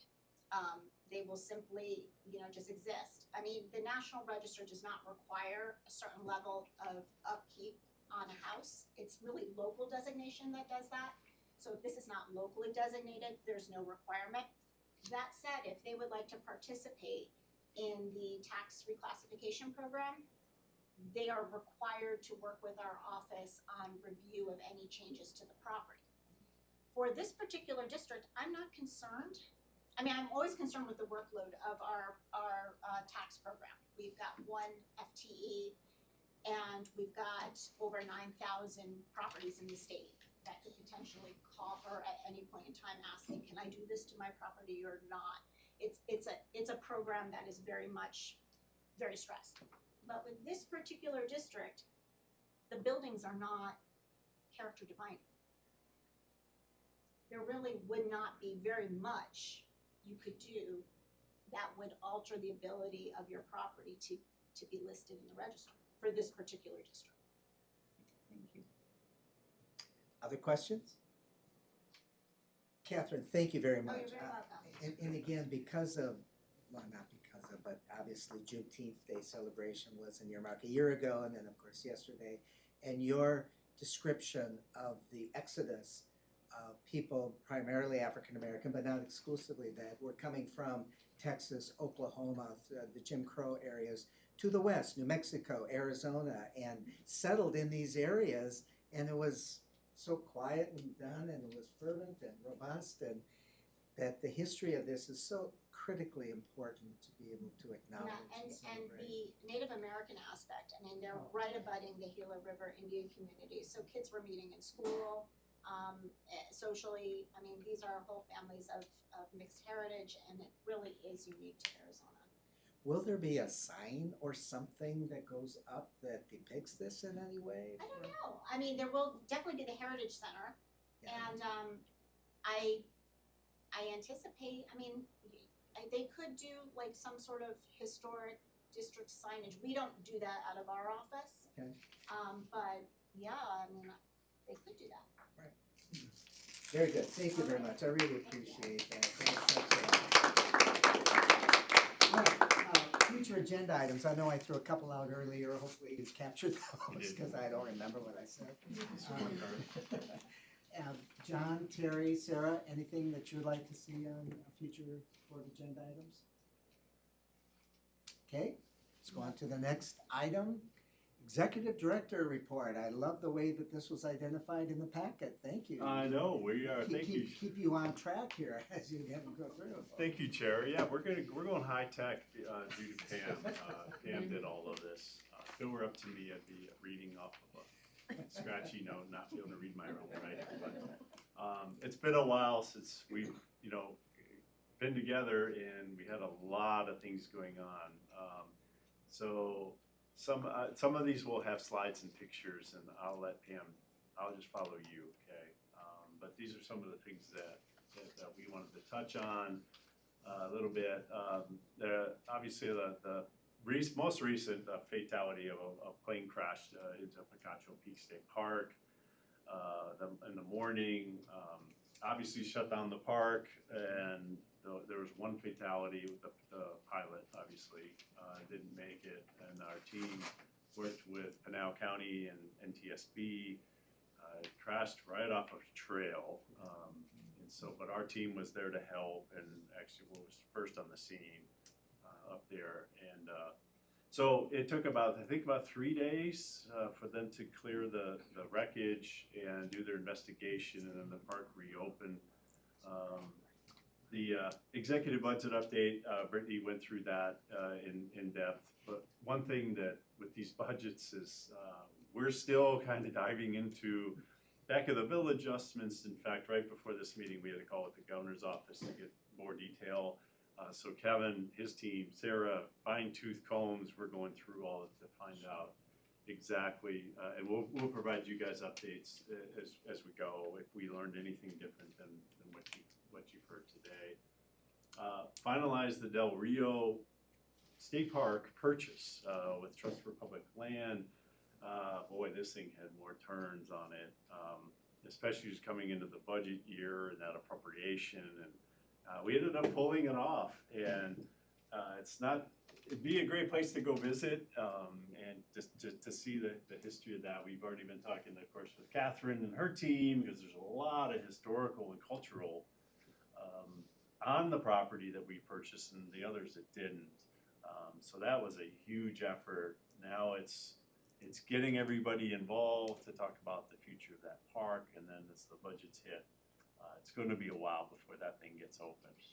But we've been in touch. Well, Sarah has really, Chino Valley, Yavapai County, they're really excited about that, particularly when you talk about trail connectivity. The Peavine Trail runs right through there. So we're gonna continue on with that working group. I think it's been handed down to the field level, and I think Hank's leading the charge on that. Much maybe to his How long was the Trust for Public Land having it under their brokerage before they then turned it over? Was it? I think 5 minutes. Really? Seriously? We did a double close Oh. on that property. But it required them to be that nonprofit in order for the exchange to take place then into the, yeah, I don't think people realize just how important TPL and the Nature Conservancy, the role that these folks play in order to be able to make these exchanges on property. But I didn't realize it was just. Yeah, boom, boom, that was the boom. double close. So as soon as they closed, the landowner, the money was moved and all of that, and it came down to the wire, but you're right, they negotiated with the landowner, and sometimes they acquiesced, sometimes they didn't, so we kept going back to the drawing board, but for the most part, we've got the land, and a lot of the historic buildings were carved out. They are really, really in bad shape, but as Catherine knows, I mean, there's a huge significance of the historical of Arizona and the railroad and Grand Canyon and all of that, we'll see where it goes down the road, but we're glad to get at least that one purchase under our belt. And so we're doing assessments right now, and we're going to talk about planning and what are some of the infrastructure needs, things like that. So annually we go through our employee engagement survey. Every agency, everybody in the state is supposed to take the survey, and it's just feedback on, that Bonnie mentioned, there are 3 engagement scores that we're going to be tracking. So we went through that, and I have to say the results are very, very positive still. We're relatively unchanged from last year, which were really high. We had a high engagement rate, and we had a high customer or employee satisfaction rate for a lot of categories. But this year, through the director of the Department of Revenue, Rob Woods, he mentioned at a cabinet meeting is that there's a best companies to work survey in Arizona. And so we all sat down, and Sarah really spearheaded this too with our team, but pulled together, got with the company and sent out another survey, and they were almost simultaneous surveys. So I know with the survey fatigue, our staff are no different, but we got a lot. We didn't require every employee to answer, but we did get some great feedback. We didn't get selected to be as a best company to work for this year, but we got a lot of really good feedback that we're kind of going through and dissecting now.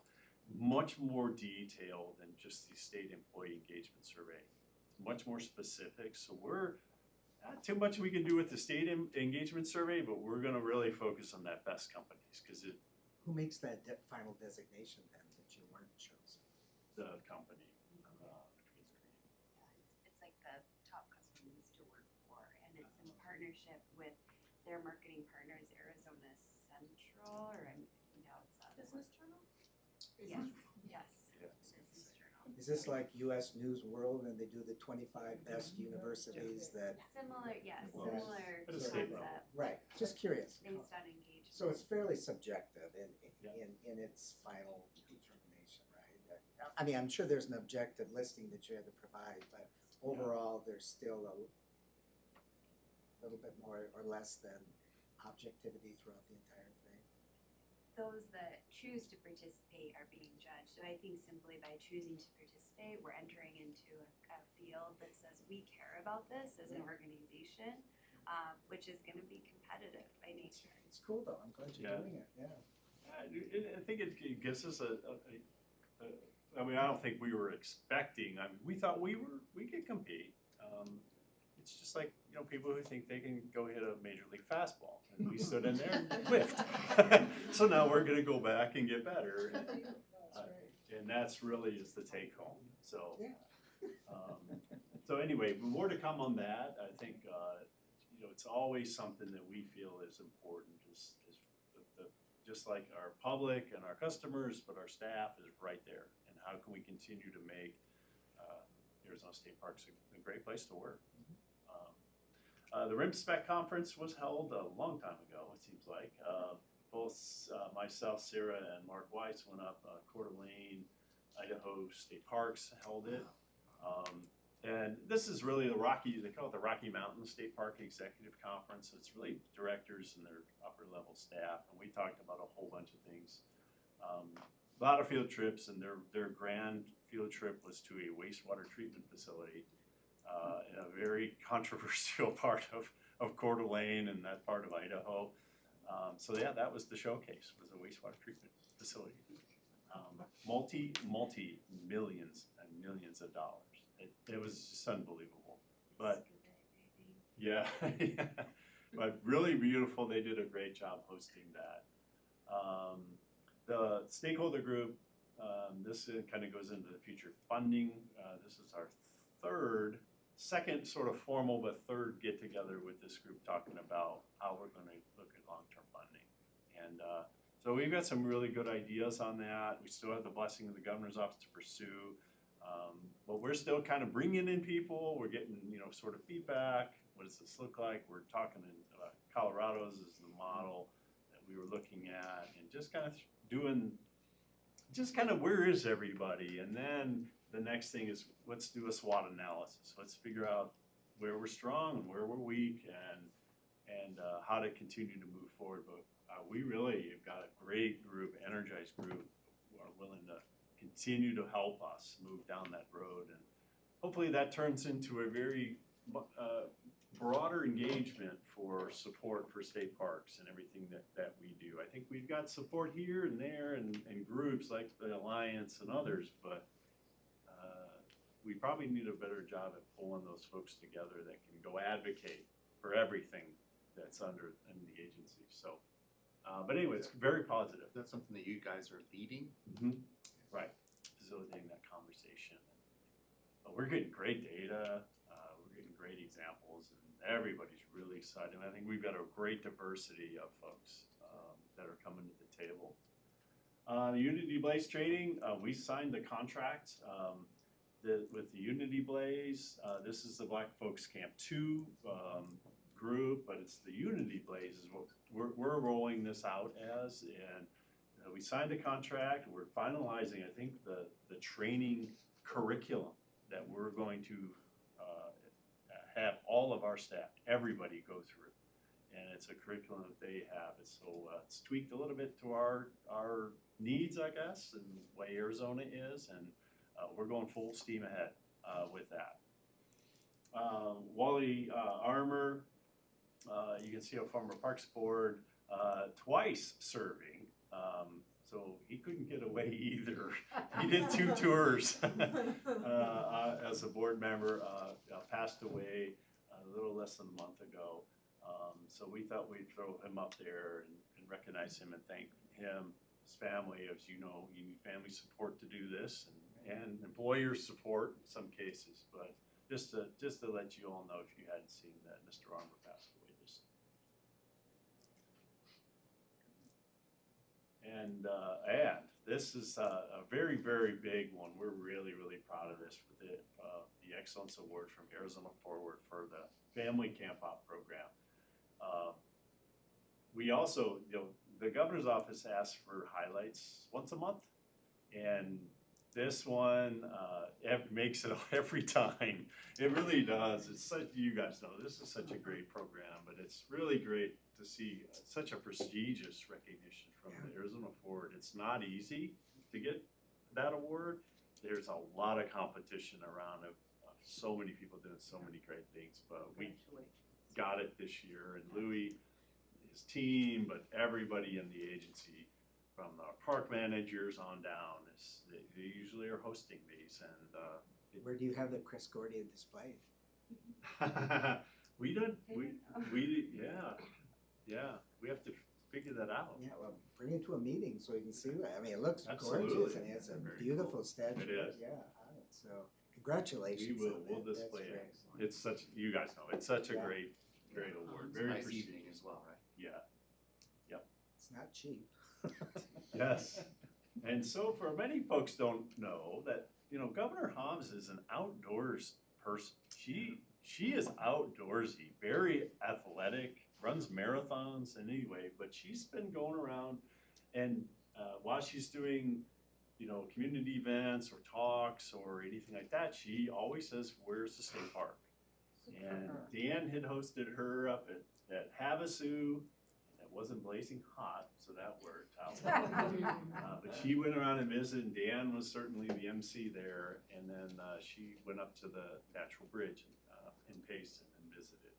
And so she hiked all the way down to the bottom, took 1,000 photos at the bottom, and then we all hiked back out, and then she was on her way. But she really enjoyed, you know, you could spend 10, 15 minutes with the governor. She loved the state park. In fact, she said that this is one of her best visits that she's been on so far as governor. So keep them coming. And so I think it's a great, the stress of the job. It's good to get outside and hike and Proven. And she pretty much almost led the pack. I think her security detail wouldn't let her go first, so but she would have ran them over up there. But the park was in beautiful shape, and Katie did a great job taking her around, talking about it. We spent a lot of time, and it was me sitting there with Mark and others standing on the multi-million-dollar bridge that's down there. Was that our first trip there? Yes, It was. I think so. I think so. This is really cool. This one, Sarah and Pam were really the champions on this with Athena, but this is the picket post house, you know, as we've been trying to work on the city of Superior and Boyce Thompson. Well, the house is really overgrown. The vegetation's been getting water and it's been taken off. In fact, parts so you can even see the house, right? Is the house on the park property, or is it Yes. out? It is, okay. It's just east of Boyce Thompson. You'll see the big clump of trees around. There's all kinds of things, but it's about 40 acres, I think. So it's still the agency's responsibility for the house, Right. but not. The house and property. Right. Yeah. But yeah, so in keeping with that thought, fire mitigation was, because it came close a couple years ago with the fire there on Picket Post in Superior. And so Athena, Sarah, Pam, you can see everybody down the bottom left, all went out there and just cut vegetation back where it needed to be cut. You can see the before and afters. It's just remarkable. And that was one day of hot, sweaty, bug-infested, didn't see any rattlesnakes. No, we saw snake. You Not saw a rat. a snake. We saw a king snake. Who knows what else is living in there? And really dumpsters, how many dumpsters? Yeah, I think it was 340, those big, long 40-foot dumpsters. And yeah, Athena brought, I mean, we had staff from all over the park system who came out. You know, the park manager, Fred, came all the way down from Roper. And it was like over 100 degrees and everyone was smiling. Half of them were singing. We had like the best staff in the world. They were just happy to be there. It was great. But what an effort, and I don't know, there's still more to do, but they really did a great job. Are they gonna send you up that palm tree to start getting? Yes. I climb up that, it'll probably start falling. I've done that before, but, and sticking sort of with the southern region, the Artists in the Residence program, an effort, I think Sarah did this. She, with her contacts with the Commission on Arts, and Arizona State Parks, we should really start talking about, hey, we used to do this and new people were there. Well, anyway, it resulted in this pilot for, you know, the first Arizona State Parks Artists in Residence at Oracle. And so you could kind of read what the details are, but it was really kind of the first swipe that was pretty successful for the first time, and it's something that I think not only Oracle is going to continue doing, but we're going to start rolling this out to other parks and starting to get that going. But really, it was the contacts with the commission. We were at a cabinet meeting, and she brought it up to in front of the governor that we're doing this, and it was really successful. And Athena really led the charge on that one too, and really exciting. The Commission on Arts got a significant reduction in their budget. Yeah. They got any like 50% or something. They went from 5 million to 2 million. They met with Jackie this week, The new interim director, she's not the one that's appointed, but they've carved out some funding to continue this program in partnership with us. So we're hopeful that despite the budget, that we've set this up to be sustainable. And there is an event in October. We actually have the team, and Cinda there, the park manager, I think too deserves a ton of credit. The commission has referenced our staff as an example of a great partnership of like who they want to work with, and they've ran with this. They brought in 3 artists, maybe 4 now, but they've actually did not just 1 artist, but 3. So we have our final event will be in October, and we're happy to send you the details Please if you'd do. like to go down and attend. What happens to the artwork they create? So a lot of the artwork has been, like one was a light show on the building, but where there is tangible, and that's something that we've been exploring through the pilot, is the option of like, okay, this could be sold and then the donations could go back to the park if there is tangible, but you know, what does that look like for the artist? So right now it's a case by case, but that's definitely an opportunity there. That's great. It's pretty neat. And that's it. All right, well, thank you very much, and thanks, Pam, for keeping the executive director organized on this That was report. really That good, was- Pam. Yeah, we appreciate that. All right, let's see, current events, any board members to share any stories that have taken place? Terry? Just the upcoming event, the Yarnell Hill Fire on the 30th at 4:15 to 4:45. And they're gonna honor Chuck Tidy, who passed.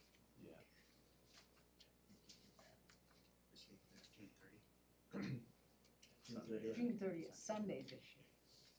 All right. We do have one call to the public, patiently, thank you very much. Tim Rafferty, you're here, you like to talk about SB 1454, so it's not for board discussion, but we would definitely like to acknowledge and entertain your comments.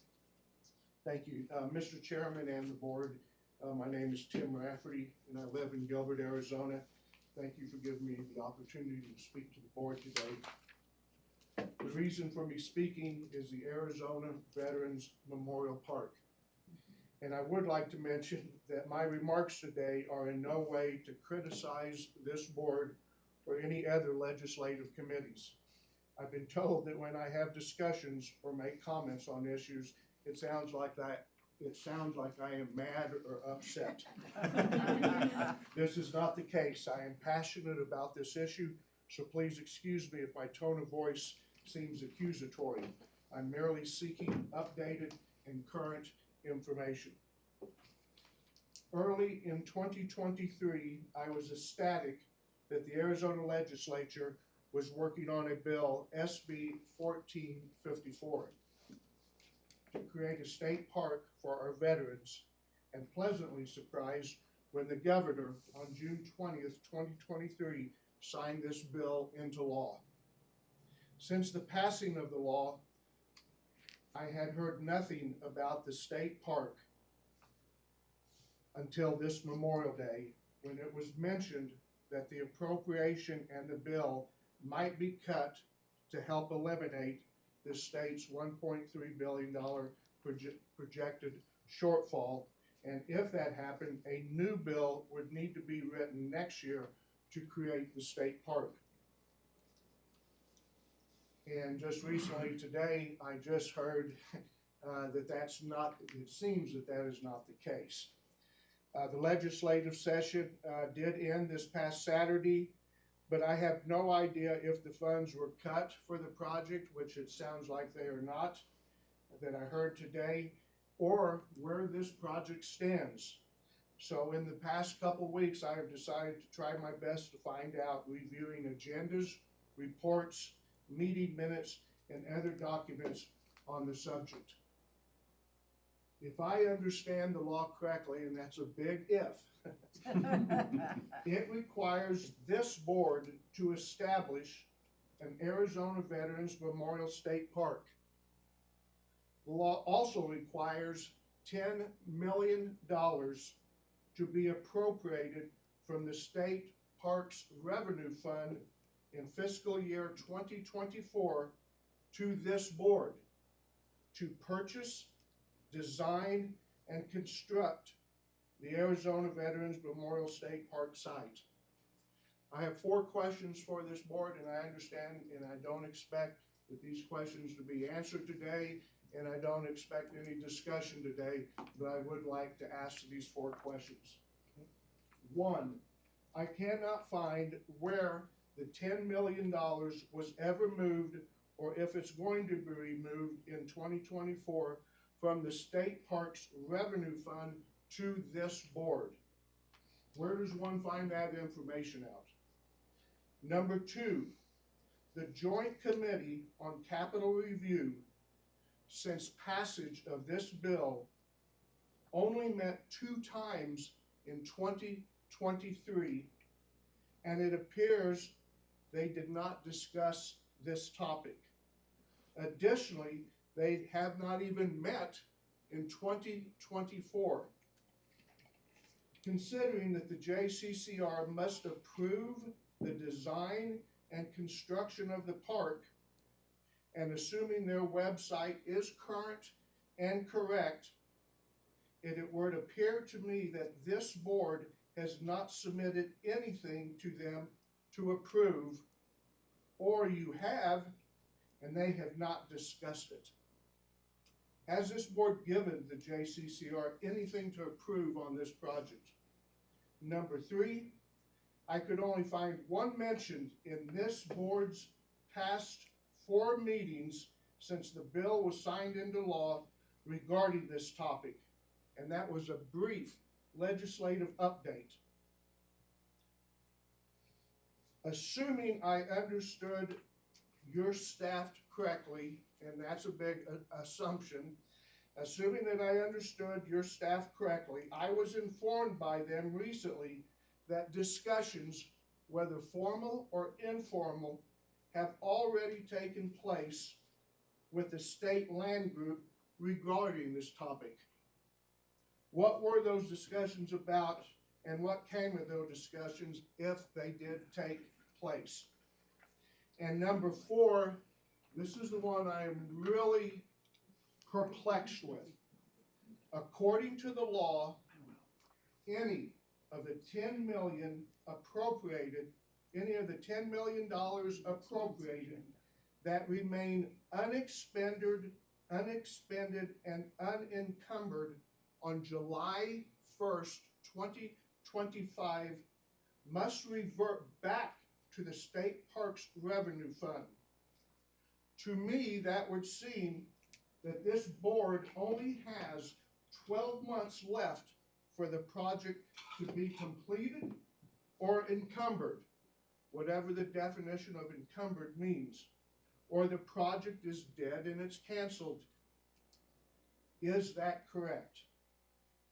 In closing, I ask the board to consider including an agenda item for your next board meeting in July to give a brief report that addresses A, the above questions I have just asked, B, a status on where this project stands, and C, information on any meetings and or discussions the board or its staff might have had with the Arizona Land Department or any other persons or committees regarding the site location, site purchase, or any other items regarding to the directives resulting from the passage of SB 1454.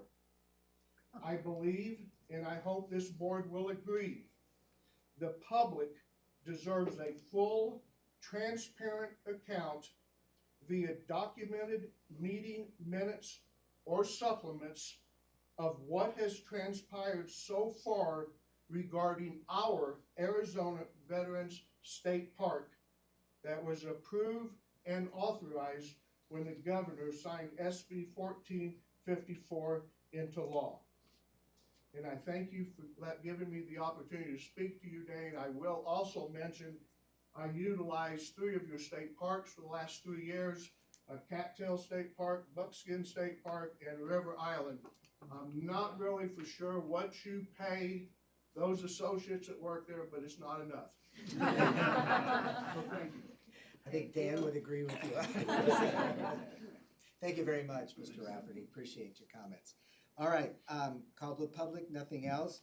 Future meeting dates, it's included in the packet, subject to having enough agenda items to be able to take a look at, which will, and off the record, we have the meeting scheduled, but if there aren't significant agenda items to really do it, it'll be postponed, but that depends on your look into that too. So, with that in mind, if there's nothing else, again, welcome Lori, really appreciate you coming back. Staff and guests did such a great job today on the meeting, really appreciate it. Hoping you all have a very healthy, happy, and cool summer. This meeting is now adjourned.